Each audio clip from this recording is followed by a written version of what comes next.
Welcome back to the Christianity in Business podcast, an initiative of the Archie W. Dunham College of Business at Houston Baptist University. I'm your host, Darren Shear, and this is the show that helps Christian business leaders to integrate biblical values into business. And on this episode, we're joined by Al Erisman. Al is the executive in residence at the Seattle Pacific University School of Business, Government, and Economics, and the past director for the Center for Integrity in Business at Seattle Pacific University. He teaches business ethics and business and technology subjects at SPU and also edits Ethics Magazine. And probably his most illustrious credential here is he's on the review board for the Center for Christianity in Business's Christian Business Review here at Houston Baptist University. Want to make sure we mention that. In April 2001, he completed a 32-year career at the Boeing Company, where for the last 10 years he was director of R&D for computing and mathematics. So it's always good that we have somebody that is an expert on the faith and work movement who actually has a background in the marketplace as Al does. He has a PhD in applied mathematics from Iowa State University, been on numerous boards for startups, and he has a passion, as I said, for issues related to faith and work, and serves on the board of advisors for the Theology of Work Project and Kairos, Christians in Business organization in the Seattle area. And he's been married to Nancy for 48 years. And 57. 57. Whoa, we got wow, my goodness. Time flies. Yeah. And they have 4 children. And by the way, you know, for a lot of the interviews I've done, I have left out the some of the bits about family just to kind of get the bio, you know, kind of get faster into the actual meat of the interview. But you know, something that has really been impressed on my heart is that the marriage commitment as a reflection of the person is such a critical factor in my mind in terms of just how I look up to somebody, you know, and just seeing the longevity of this marriage. You know, I'm really making a point that if I know how long somebody's been married, I want to say that, you know, because, you know, every year counts. I just heard a business owner say that, you know, his two primary jobs are his business and staying married. And so, you know, because it really certainly does take work. And he's got 9 grandchildren, and he's the author of the new book, which is really going to be the focus of this interview. It's called The ServiceMaster Story. And I first heard him telling me about this a couple of years ago when we first met. So looking forward to hearing some of the outcomes of this research. So Al, thanks for joining us. Happy to be here. Thank you, Darren. What inspired you to dive deep into the ServiceMaster story? And just give our folks, for those who might not be familiar with ServiceMaster, particularly those you know, around the world listening, give us a sense of the magnitude of this company. I'll give you a snapshot of that in 2001. Then I'll tell you the before and after story. 2001, they were about a $6 billion company, publicly traded, 40 different countries. They were in the services business, which meant that they did janitorial services, cleaning services, pest control, all sorts of things that most people consider manual labor. Yes, and so now it's a Fortune 1000 company, 13,000 employees, and so what inspired you to dive deep into this story? The 4th CEO of ServiceMaster in their history is a man named Bill Pollard, and I had read his books. He's written 3. I had interviewed him for my Ethics Magazine. I'd gotten to know him in a project. And one day, about 3 years ago, he called me and he said, there needs to be a book on ServiceMaster and you need to write it. And I said, well, I'm not sure that I'm qualified to write it. I'm not sure I have time. But I told him he stole real estate in my brain because he really intrigued me with what happened in this wonderful faith and work story. But, one of the agreements I had to make with him was you can't pay me because it's got to be something that is independent and I need to have final editorial control. And he agreed to that and he opened up his network and I started looking, and the more I dug, the more I found. And this could have gone on forever. And I really love the story. It's very complex, but it's a beautiful story of faith and work. And he had already written his own book on ServiceMaster, right? The soul of the firm. So what was it? He was wanting a more objective look at the company, or? Well, he had written his book about his experiences there. He started in 83 and was there until 2001. The company started in 1929. And so I dug deep into the history of the company, going back to the founder, Marion Wade, and actually took it up till the present time in 2020. So it's a much bigger look where what he did was really incredible, but it's a part of a much bigger story. And under Bill's leadership, would you say that ServiceMaster was what some might consider a Christian company? Well, he would say that it was not a Christian company because he said you have to be careful in using Christian as an adjective. But it was certainly guided by Christian principles, and the first 5 leaders from 1929 through 2001 were committed to Christ and to what it meant to be a business leader in a Christian setting. So that carried with it all sorts of incredible practices that they put in place. But at the same time, they were very careful in saying, our hiring is open to anyone. No one will be hired because they're a Christian. No one will not be hired because they're not a Christian. And so they had a set of guidelines that they followed. But no, I wouldn't say in deference to Bill that it was a Christian company. But I recognize that for most people in their language, they would say this certainly had a strong Christian influence. Yeah. I mean, it's like the churches that we go to on Sunday mornings, not everybody walking into the building is Christian, but hopefully we would say this is a Christian church that I attend, referring to that legal entity. Sure.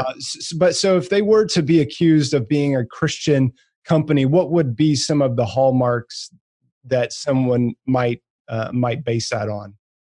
So from the very beginning, Marion Wade, the founder, in 1944, he had an accident that almost blinded him.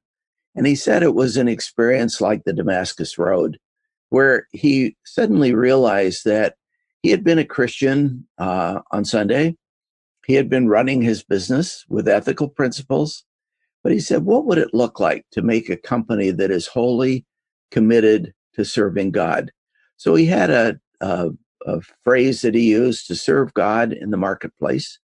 And that was the start back in 1944. But as they grew, they more deeply embedded what they were trying to do. And each person that led the company added to that. So by 1973, they had 4 objectives, which they held to for all of the rest of the time until the mid 2000s. It was to honor God in all we do is first. And as a publicly traded company, they had a lot of fun talking about what that meant. Number 2 was to help people develop. They were committed to the development of the ordinary worker. Number 3 was to pursue excellence. And number 4 was to grow profitably. And anyone who's in business knows that there's tension between these. And I love what Ken Hansen, the second CEO, used to say. He said, when you hold 2 things in tension, you better hold on tight, and it will drive the creativity. He said, think of it like an exercise band. You stretch it out and it's tense. If you let go of one or the other, it will hit you in the face. Sure. You need to use this to drive creativity. And every decision they made, they ran through this sieve. Now, let me add one other thing: to honor God in all we do. How do you explain that to people who don't honor God? So they said it actually meant three things. It meant we have the highest level of integrity, which means we can't rationalize our way out of something. It meant that every person is an image bearer of God, has value and dignity and worthy of respect, and all work is good work. And so as a result, whether you're a janitor or a pest control person, you are in fact doing good work, and this work can be done to the glory of God. Mm. And are these principles and values the company still holds to, or have they kind of gone the way of so many others? Yeah, sadly, in the early 2000s, a new leader came in from the outside. The fifth CEO, Carlos Cantu, had gotten cancer. He ultimately had to step away. Bill stepped back in for a very short interim period. And the board decided to go outside to bring in someone, to bring in some new ideas and so forth. It's a $6 billion company, so it's not an ordinary position to bring someone into. The person had less of a commitment to these things. In fact, he told one of the Wall Street analysts early on, it's really all about profit. Mm. And what happened then is they started selling off some pieces of the company. So if you go to their website today, they will have a statement that says, in the spirit of our founder, Marion Wade, we are committed to these things. No mention of to honor God in all we do, and no mention of the worker and enabling and empowering the worker. And these were the key to why the company did well. So between 2001 and today, they've had 7 CEOs. They had 5 from 1929 to 2001. And just last week it came out, they said, we're not sure why all these brands are together. Maybe we need to spin off some more of the pieces of the company. And I said, if you would look at your history, the brands are together for a very good reason. Workers at this level, most people treat as low-cost labor. When they are honored and respected, they can really get behind the work. They can make a career out of this. And they would look for service companies to acquire during Bill's period of time and bring in so that these workers themselves would also have this opportunity. None of that happened before. And none of that has happened since. And what that means is that it's really another company that does services today. And it's Wow. not, that piece is lost. That was a painful part of the story to write, actually. And I did a lot of research to try and figure out what had happened during that period and how they had kind of drifted away. And it was hard. But then one day, and I have to tell you this ending, one day I found an ending to the book. I found people all over the United States, and in fact in China and Saudi Arabia, who had been trained at ServiceMaster as leaders and are now running other businesses that carry on the principles to honor God in all we do, to help people develop, to pursue excellence, and to grow profitably. And these are thriving in other places. So the net of the story is the ServiceMaster vision lives on, if not at ServiceMaster, in other places. Yeah. I mean, that's the power of a company culture to disciple its people, right? It's as much as we look to pastors and the places we attend on Sunday morning to disciple us and disciple the Christians in our area, I mean, it's really the businesses where the opportunity is much, much greater because of just the sheer amount of time and immersion into a culture that people experience. And then this is the case in point here, the way that these other leaders have now gone on to continue on that culture. I mean, that's part of who they are. Yeah, and one of the keys to this is that every one of the leaders, from Marion Wade to Ken Hansen to Ken Westner, to Bill Pollard, to Carlos Cantu, they saw their job in a large part as a teacher, as a pastor, as a developer of people. And when you make that level of commitment, I love what James Heskett, the professor from Harvard, said. He said, they have given a large scale experiment that proves that servant leadership works. And it worked as long as they paid attention to leading as a servant. But when it became about the leader, as it does so often, everything changes. And so it's a marvelous picture in this way of looking at what happens when one variable changes, going from where they were to what they have become. Yeah. Wow. Well, this is certainly a cautionary tale in a lot of ways. I would love for you to share some practical applications, both for early stage companies and kind of later stage, later stage companies. Let's start with maybe that startup founder that's listening. What can somebody learn from this story that they can apply? So one of the almost humorous things I found in doing this research is that Marion Wade, who is the founder, who ran the company from 29 till 1957, he wasn't much of a businessman, but he had a deep passion and commitment for people and for ethics and for doing things in the right way. And I think that foundation of ethics was so crucial to what the company became that I don't think you could have started as a strong business and then tried to bring ethics back in. And so I would argue that one of the things this suggests to any startup person is that knowing how you're going to do business, knowing that you want to do business rightly, knowing, as Marion Wade did, that I want to do business to the glory of God that will live on beyond me. So it takes you away from short-term solutions. It takes you away from it's all about me and becomes all about the development of others. So I would say that's one of the very early principles. One other one, they had a practice of saying, since we believe that all work is dignified, we need as leaders to experience the work of our people.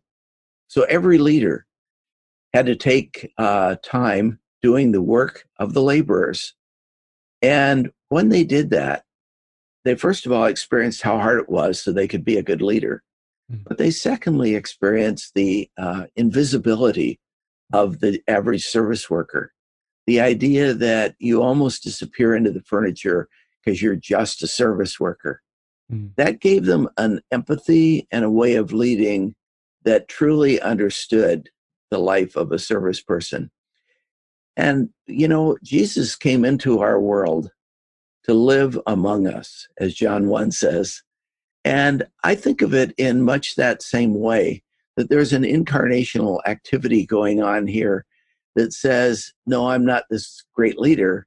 I care about everyone in this company and want to know them. So those are a couple of examples. Yeah.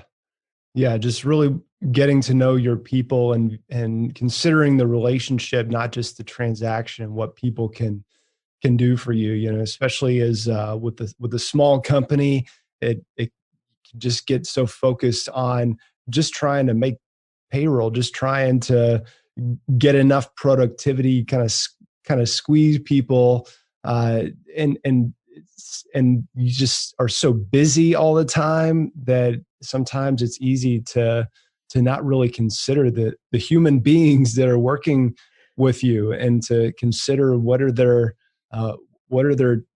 deeply felt needs in their lives and their families. Yeah. They had a strong sense of training as well. In fact, they developed a process. The third person, Ken Westner, actually formalized this a bit. But he said, when you're going to train someone, you need to teach them how to do it. You need to let them watch you as you do it and experience it with you. You need to let them do it, and you watch them and give them some critique, and then you need to have them train others.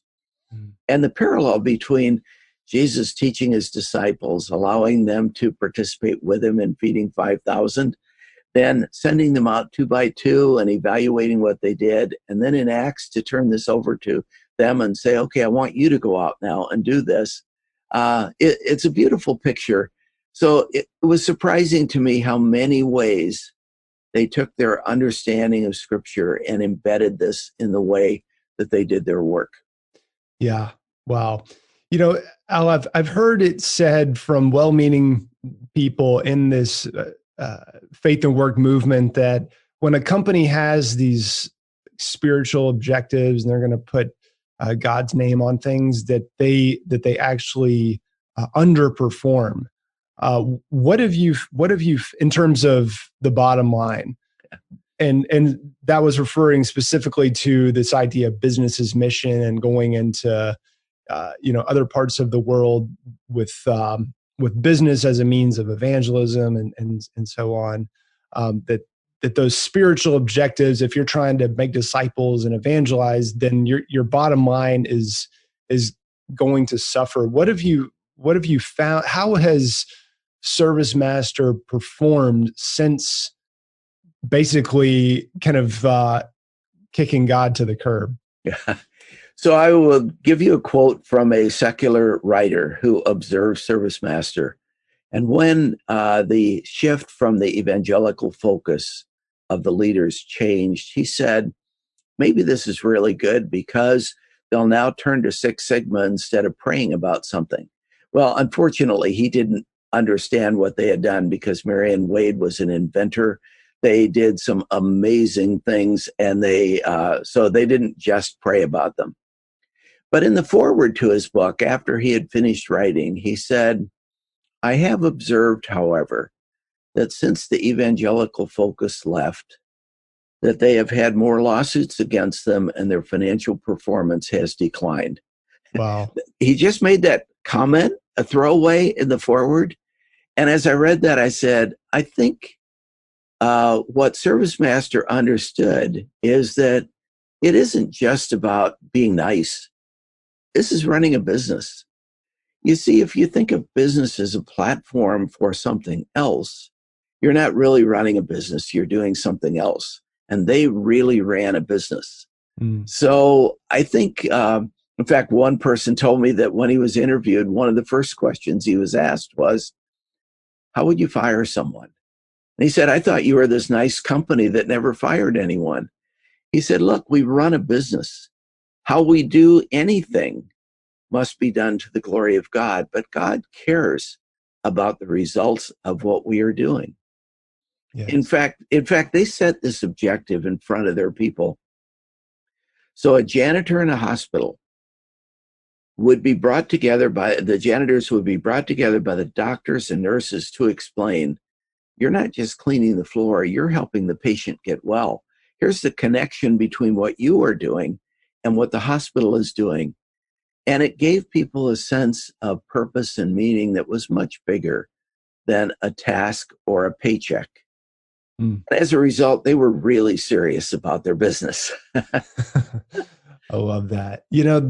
Thinking about the title of Bill Pollard's book, The Soul of the Firm, it might seem to some listening that, well, here's a company that kind of lost their soul. But as you said, that those that worked in the company and management and so forth, or the franchisees, they then took that experience and what the Lord did in their lives as a result of working in this culture, and now they're reproducing. So it's not even necessarily about a company just having to live on forever. Like, think about like Chick-fil-A, maybe Chick-fil-A won't last forever. As much as we would like companies to be built to last and good to great and all of that. I mean, nothing here on earth is going to last forever, but making disciples, that's really the mission, right? Yeah. And if I could say, we talked about the tension between the objectives. Mm. I think a Christian business owner should have tension between, yes, I want to share who I am before Christ, but I also want to do work to the glory of God because God has called me to do that. So in Colossians 3, it says, whatever you do, work at it with all your heart as working for the Lord and not for men. It's the Lord Christ you're serving. And so this idea that we have a trade-off between sharing our faith and doing good work, that's a false trade-off. We hold these in tension. Yeah. So anyway, if I were to talk to a Christian entrepreneur or Christian business person, I would want to make sure that they understood their business matters. Yeah. And I mean, discipleship really is about setting the standard.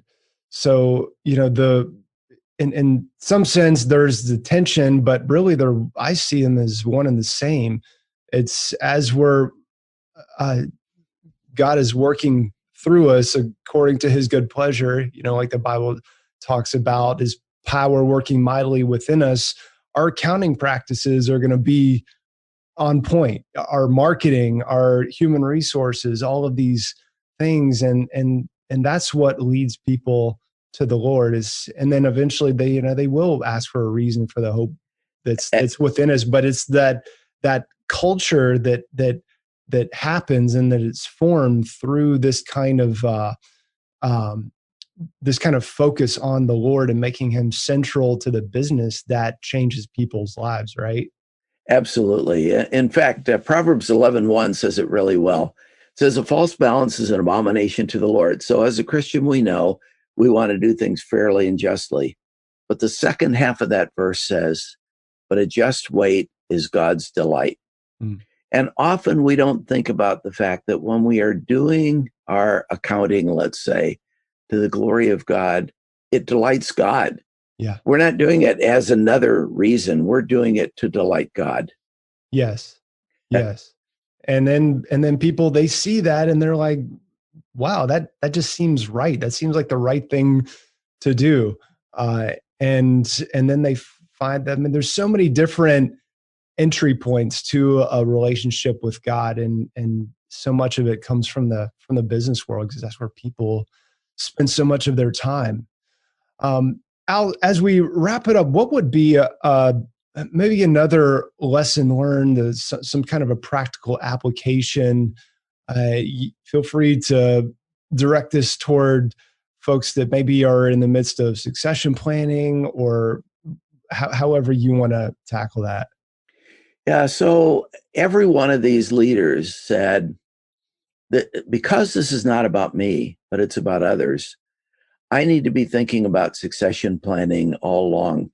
And the accounts, as you move from um, uh, Marion Wade to Ken Hansen to Ken Westner to Bill Pollard to Carlos Cantu, the decisions to transfer were done in a way that was honoring to the person that was ready.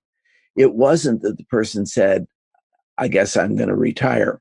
It was rather that they had been thinking about this idea of preparing someone else to step in. They also did something that I don't know if anyone else could pull off, but they decided that when a person went from CEO to chairman, that together they would continue to work. And they called it shingles on a roof, overlapping, using the skills that they had while allowing the other person to use the skills they had. It was a collaborative succession planning that was done in an amazing way. And the stories as they went from one to the other all the way through beautifully acknowledged the leadership of the person following, acknowledged the preparation to get there, acknowledged the goal to develop other people to take their place. And it's a really great part of the whole story. Wow, that's powerful. And that principle of succession planning, it really applies whether you're kind of an entry level employee, or you're the CEO, or you're a housewife, whatever facet of the workplace you're in. I mean, we are called to help guide people along and help them rise up to the next level to take our place. So we don't try to make ourselves indispensable, right? Right. I guess I would add one other thing too. Perhaps there's a person listening who says, I wish I had a company to work for like that, or I wish I had a boss like that. And I don't. What can I learn? And I believe that every person can say, if someone's not going to help you find the purpose and meaning in your work, look for it. How does what you do affect others in the world? How do you deliver value to others? And I believe that every one of us can learn that. I believe we can treat our colleagues with the kind of dignity and respect that maybe we don't even experience ourselves. So I think that this has value to everyone, not just the business owner. Totally agree. Al, this has been outstanding. Thank you for sharing this a bit about this story. People can get the full book. I know on Amazon. The title is The ServiceMaster Story. Where should people go to learn more about what you're doing?